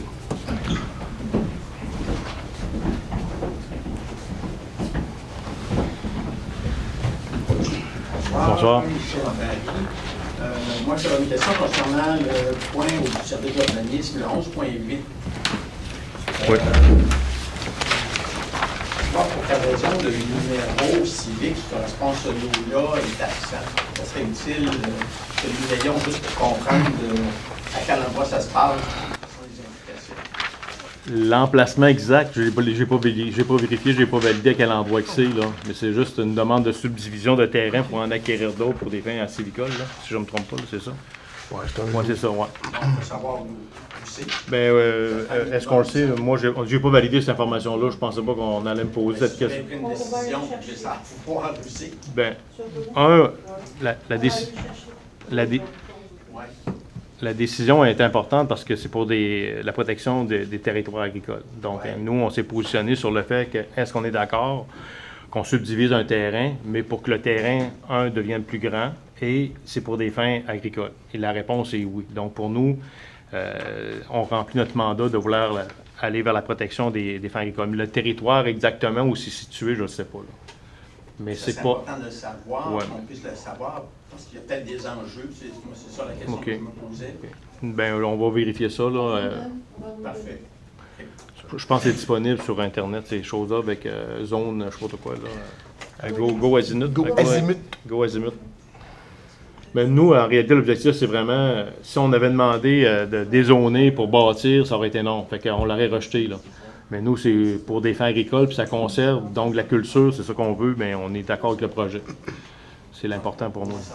Oui. C'est dans le coin du 77-88 avenue Royale. 77-88? Oui.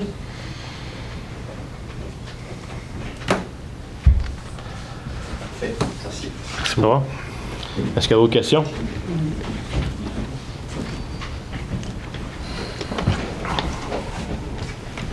Bonsoir, demande de temps. Moi, je reviens au muret, au mur 111-03. M. Roberge, lors de la dernière séance, a mentionné qu'une inspection avait été faite en juin 2021 et que la Ville a reçu une lettre GMTQ en mai 2022. Ça fait quand même 2 ans. Là, concernant le constat et les mesures correctives recommandées. Est-ce qu'on peut savoir le constat, les mesures correctives qu'ils demandaient. Je suis pas au courant, là. Non, mais c'est quand on a voté ça la dernière fois. Ben, là, le constat, c'était qu'il était à refaire. C'est ça qu'on Oui, ben nous, on a eu une rencontre avec le ministère des Transports en Zoom à l'époque. Puis ils nous ont parlé de ce mur-là, mais c'est pas ce mur-là qu'on voulait leur parler, on voulait leur parler de la côte de la Chapelle. Mais le numéro avait été mal retranscrit, puis on a parlé de ce mur-là. Et ils nous ont parlé des infrastructures, puis de l'usure de ce mur-là. Les affaisements qu'il y avait, puis un mur qui est mitoyen avec un voisin en arrière aussi en même temps, là, la montée. Je pense qu'il y a un mur qui est là aussi qu'il fallait regarder dans son ensemble. Et il y avait aussi, il était à refaire, puis il y avait toute la base avec une fondation en dessous avec de la canalisation au niveau des eaux pluviaux et tout ça, qu'il fallait tout regarder ça, puis il y avait des précautions à prendre. Donc, c'est, dans les grandes lignes, c'est l'information, c'est de ça qu'on a parlé, puis pour eux, selon l'évaluation qu'ils ont faite avec leur ingénieur, le mur était en fin de vie, puis il fallait réagir, il fallait intervenir dans ce mur-là. Bon, c'était pas une affaire d'urgence, mais c'est des choses qui allaient se faire, donc nous, on l'a mis de côté parce qu'en réalité, c'était pas notre priorité, puis on n'avait pas les sous à mettre là-dessus, parce que comme je le disais tout à l'heure, il fallait mettre, pour un projet d'1 million, il faut mettre 333 000 avec les frais, que c'est les citoyens qui payent, là. Donc, puis des fois, dans certaines subventions, ben, les frais d'expertise ne sont pas compris là-dedans. Il y a des charges qui ne sont pas comprises à ce niveau-là. Puis des fois, ben, la participation de la Ville est plus que de 33 %, mais elle peut monter à 40 puis 45 % facilement. Là. On l'a connu dernièrement dans un dernier dossier, là, où la charge de la Ville a finalement monté à 52 %. Donc, c'est pas parce qu'ils disent qu'ils vont payer à X montant que ça veut dire que la Ville paye juste la différence. Donc, il faut faire attention par rapport aux critères. Mais à l'époque, déjà là, 33 %, c'était trop gros pour nous autres. On a dit, on va attendre. Dernièrement, on a eu une lettre qui nous invitait à communiquer avec eux autres parce que là, il y avait des nouvelles subventions qui sont sur la table et qu'on était éligible. Donc, le ministère nous en a informé. Et lorsqu'on a reçu la lettre, on a immédiatement intervenu auprès d'eux et on a voté ici à l'interne le fait qu'on voulait s'inscrire, puis on voulait être éligible à recevoir cette subvention-là. Donc là, on s'est inscrit, puis on attend juste d'avoir le retour. Et s'ils nous disent que oui, on se qualifie, bien là, à ce moment-là, on va faire les évaluations, puis ça rejoint ce que j'ai répondu à M. tout à l'heure. Mais de l'autre côté, vous avez fait une présentation de demande financière. On peut-tu savoir au niveau de quel montant ça a été fait? Ou c'est, On n'a pas fait une demande financière. On s'est inscrit, on a dit qu'on était intéressé par la subvention. Combien qu'ils vont donner, je ne sais pas. Puis je pense qu'il n'y avait pas de maximum, là, mais puis je vous dis ça de mémoire là, par rapport aux documents que j'ai lus rapidement, là, mais il n'y avait pas de maximum. On est éligible à la subvention. Maintenant, quels seront les critères dans lesquels on doit s'inscrire pour y répondre, là, c'est une autre étape qu'il y a à franchir. Faire des évaluations par des ingénieurs à ce moment-là, déposer le projet. Là, ils vont nous dire, les ingénieurs vont nous dire combien on pense que ça peut coûter. Et puis là, à ce moment-là, les discussions avec Mme Lavigne vont avoir lieu là, avec le ministère à ce niveau-là, puis encadrer. Donc, rendu là, on parle de choses hypothétiques, mais rendu là, c'est pas mal comme ça que ça va évoluer le dossier. Là. OK, merci. Là, j'aurais un autre point. Le trafic lourd au petit peu. Lors de la dernière réunion, M. le maire nous avait mentionné que la signalisation locale est respectée et que la Sûreté du Québec va contrôler la circulation. Que les pancartes sont conformes sur la rue du Petit-Pré et l'avenue Royale. Moi, à date, j'ai vu aucune pancarte sur la rue du Petit-Pré. Vous me l'avez dit la dernière fois que vous êtes venu au micro pour vous parler de ça, puis on a commencé à commander des pancartes pour installer des choses. Donc, c'est une pancarte qui manque là. Quand on arrive par l'avenue Royale, via l'Ange Gardien allant vers l'est, il y a une pancarte de camion qui dit c'est pour de la circulation locale également. Moi, j'avais compris qu'il y en avait une sur le Petit Pré. Vous m'avez dit non, il n'y en a pas. J'ai été voir. Effectivement, il n'y en a pas. Puis on est en train de régler ça. Puis pour ce qui est de l'application du règlement routier, c'est les policiers qui s'occupent de ça. Donc nous, on a voté à la séance du conseil municipal, à la dernière séance, mais je pense que vous étiez là, et je l'ai proposé pour dire qu'on voulait avoir une surveillance plus accrue sur l'avenue Royale. Donc sur des rues autres que le boulevard Saint-Onde, parce qu'on trouvait que les rues autres que le boulevard Saint-Onde étaient négligées par la Sûreté du Québec. Puis l'année passée, on avait mis 3 demandes. Puis on s'est dit cette année qu'on allait en mettre juste une. Fait que c'est ça là qu'on a mis. Mais maintenant, c'est aux citoyens, s'ils sont pas contents de la sécurité puis de la visite des interventions de la Sûreté du Québec, d'intervenir puis d'appeler la Sûreté du Québec. Mais j'aimerais quand même dire, je vais me permettre, parce Oui. que je pars quand même des marches, puis des fois dans différents secteurs de la ville. Fait que moi, j'ai remarqué quand même qu'il y a une hausse beaucoup plus importante de policiers sur la Nord-Royale à Château-Richer. En tout cas, moi, j'en ai pas vu à Château. Ah, moi, j'en vois là. Non, non, moi, j'en ai vu. Ils viennent plus souvent, c'est sûr et certain. Puis j'aurais le goût de dire aux citoyens, faites attention à votre limite de vitesse. Parce que vraiment, j'en ai vu beaucoup plus. Notre dernière rencontre que je suis venue au mois d'avril, nous autres, on prend quelques notes. Là. On ne voit pas tout passer, on n'est pas là pour faire la police. Là. Mais il a passé 18 gros fertiers, 25 10 roues, 51 14 roues, 76 semi-remorques. Quand on parle de trafic lourd, là, c'est pas une voiture en passant. Vous pouvez rire, mais on dit ça, puis on n'est pas là tout le temps. C'est que... Non, parce que vous avez juste jeté un œil, puis vous me donnez tout ça détaillé. C'est quand même un bel œil que vous avez. C'est ça qui me fait sourire. Je suis assis dans ma salle à dîner, ça passe. Là, je comprends. Je cours pas après. Là, ouais. Mais à travers tout ça, ce trafic lourd-là, il y a les autobus scolaires qui passent. Il y a une circulation de cyclistes qui est commencée. On a tous, là, les gens, on doit circuler, mais il y a quand même un danger dans le milieu. Il faut reconnaître qu'il y a un danger. Si vous trouvez qu'il y a un danger, je vous invite à appeler la Sûreté du Québec. Je vous l'ai dit tout à l'heure, je vous le redis encore. Moi, je ne vais pas m'asseoir sur le coin de la rue avec ma chaise pour aller surveiller les camions. Je ne vous demande pas ça, mais non. Il faut que vous soyez quand même conscient qu'il y a des citoyens qui vivent un milieu là, assez... on sait que ce trafic lourd-là, M. le maire, est occasionné par des compagnies qui sont de l'Ange gardien. C'est pour ça qu'en inscrivant circulation locale seulement, c'est la circulation locale. Puis j'ai constaté aussi qu'au niveau de l'Ange gardien, que les gens circulent dans les côtes qui sont là voisinantes. Puis M. Lefrançois, vous l'avez confirmé aussi également. Là, puis il a intervenu aussi auprès des entreprises, lui demandant de passer dans leur rue. Là. Moi, je sais que M. Lefrançois a fait des démarches. Nous, de notre côté, il nous reste à installer le panneau de signalisation.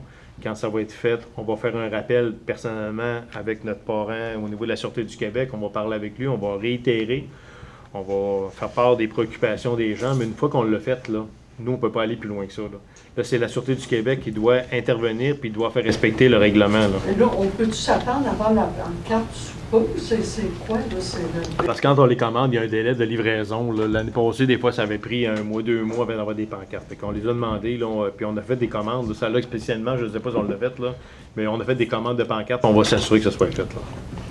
Parce que vous en aviez parlé aux dernières rencontres, fait que... on est très conscients. Là. On n'est pas plus loin que la dernière fois. Là. On n'est pas plus loin de la dernière fois, mais ça prend forme tranquillement. Merci. En espérant que ça va se régler.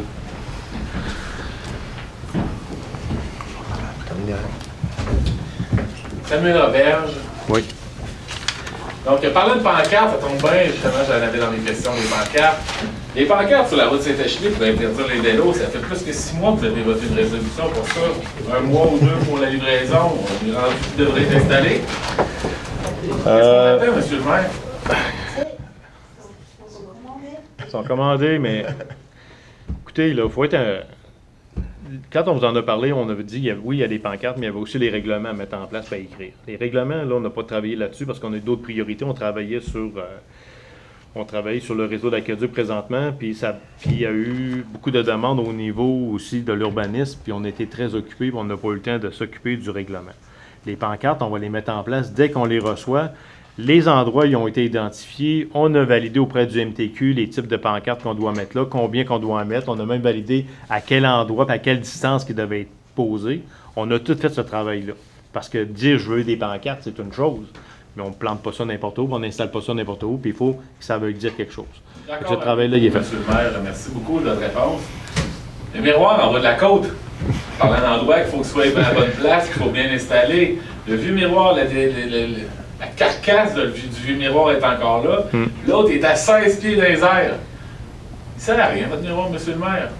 Quand un véhicule arrive de la droite, on regarde naturellement à droite. Un miroir, il devrait être à droite. Pas à 20 pieds dans les airs, à gauche. Ça, je comprends pas pourquoi c'est pas fait. Ça fait 1 an qu'on vous en a parlé au CCC. D'ailleurs, si vous n'avez probablement pas de membres qui se présentent pour le CCC, c'est parce que vous ne les faites pas, les recommandations du CCC. Il y a cette pancarte-là, il y a la limite de vitesse sur l'avenue Royale, il y a les camions qui passent non-stop, puis j'en passe, puis j'en passe, puis j'en passe. Je comprends que vous êtes concerné par plein de dossiers, puis votre priorité, c'est l'eau, puis je trouve ça important, puis je vous félicite de votre bon travail à passer, M. le maire. Mais je pense qu'il en manque. Il en manque beaucoup. On n'a peut-être pas 50 employés, mais moi, quand je veux faire des travaux, puis j'en fais beaucoup de travaux, vous le savez, je fais des listes. Je fais des listes. Ben, tous les jours, je refais une nouvelle liste. Puis quand je fais des points, je fais des petits crochets. Des petits crochets, il en manque pas mal sur votre liste, M. le maire, ces derniers temps. Peut-être le temps de commencer à faire des listes. On va s'assurer de remplir les petits crochets. Merci, M. le maire. Ça fait plaisir. J'aimerais quand même dire quelque chose, si vous me permettez, parce que ça bouille un petit peu. Monsieur Roberge, je veux me permettre, là. On a des employés au municipal qu'on est fiers d'eux autres qui travaillent fort. Puis vous n'êtes pas capable de vous imaginer tout ce qu'il y a à faire à la ville, puis à tout ce qu'on a à répondre aux citoyens au quotidien. Puis quand je vous entends ça, vous savez bien, dans le fond, que vous attaquez les employés. Parce que Monsieur Roberge, vous savez très bien que c'est pas nous autres qui allons mettre des pancartes, là. S'il vous plaît, pas de... Non, non, mais un instant, Monsieur Robert, un instant. Non, Monsieur Robert, vous revenez au micro, là. Revenez au micro, s'il vous plaît. Je veux pas d'interaction comme ça dans la salle. C'est pas moi qui ai commencé ça, hein? Ben non, c'est moi. Mais... Première des choses, j'attaque aucunement les employés de la ville, j'attaque les gestionnaires de la ville. Les gestionnaires de la ville ne sont pas capables d'établir des priorités. Des priorités que les citoyens vous répètent et répètent et répètent depuis des années, madame. Donc, si ça ne fait pas vos affaires, mes commentaires, prenez action. C'est tout simplement ça. C'est qui les gestionnaires de l'administration? Les gens qui ont été élus, madame. Moi, je considère que les gens qui sont élus sont le prendre des décisions puis orienter la ville. Si c'est pas ça votre rôle, je ne sais pas c'est quoi. Je me trompe peut-être, je ne suis pas un maire, je ne suis pas un élu. Mais je pense que c'est ça.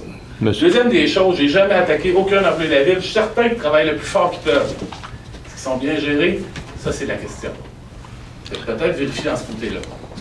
Monsieur Robert. Vous avez quelque chose à me dire avant que j'aille me rasseoir, madame? Oui, bien, je peux peut-être vous expliquer un petit peu pour la piscine aussi. Tu sais, mettons, il y a combien de jeunes au terrain de jeu? 150, 200 inscriptions? Bien, vous comprenez-vous qu'on ne peut pas embarquer les 150, 200 jeunes en même temps dans la piscine d'entre 1 heure et 2 heures. Fait qu'il y a des plages horaires. Il y en a une quinzaine, une vingtaine qui vont dans la piscine entre 10 heures, 10 heures et demie. Il y en a un autre entre 2 heures, 2 heures et demie. Puis il y en a d'autres entre 3 heures et demie et 4 heures. C'est ce qui explique la répartition sur une journée. Moi, quand je joue à la piscine, on n'est pas 15 dans la piscine, madame, à la fois, on est plus 100 dans la piscine à la fois. On n'est pas 100 jeunes. On n'est pas capable de réduire les heures de piscine pour le camp de jour. La réponse de M. le maire avait beaucoup plus de bon sens que le camp de jour se tient dans cette bâtisse-là, c'est pour ça qu'on ne peut pas autoriser les gens. Oui, puis c'est la deuxième raison. Mais, M. Roberge, on prend acte de ce que vous avez souligné, là, on le sait.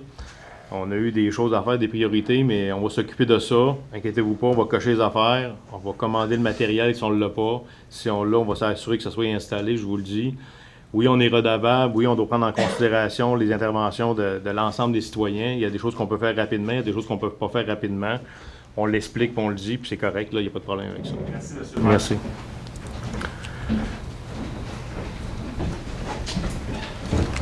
Denis Jovenel. Oui, M. Jovenel. Les derniers développements du Mont-Champagnon, vous en avez fait?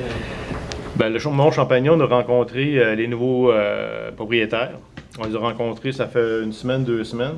Ça a été vendu. C'était des nouveaux propriétaires qui sont propriétaires. Là. Et on les a rencontrés il y a 2 semaines, puis eux, ben, ils vont repartir un RPA là-dedans. Là. Donc, les permis d'exploitation, puis les droits d'usage aussi, c'est un RPA, puis eux, ils ont déjà d'autres établissements du même genre.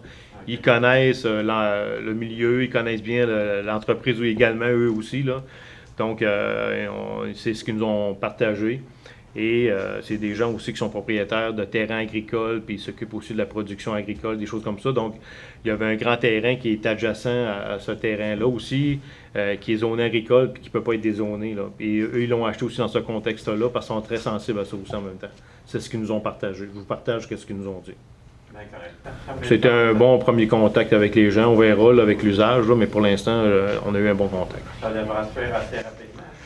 Ben, ils sont déjà propriétaires, ils sont déjà arrivés, ils sont venus visiter les lieux à maintes reprises. Là. Maintenant, oui, ils en sont rendus que la demande de permis pour le gouvernement, là, ces démarches administratives-là, je ne suis pas au courant, puis on ne s'est pas émissé là-dedans non plus.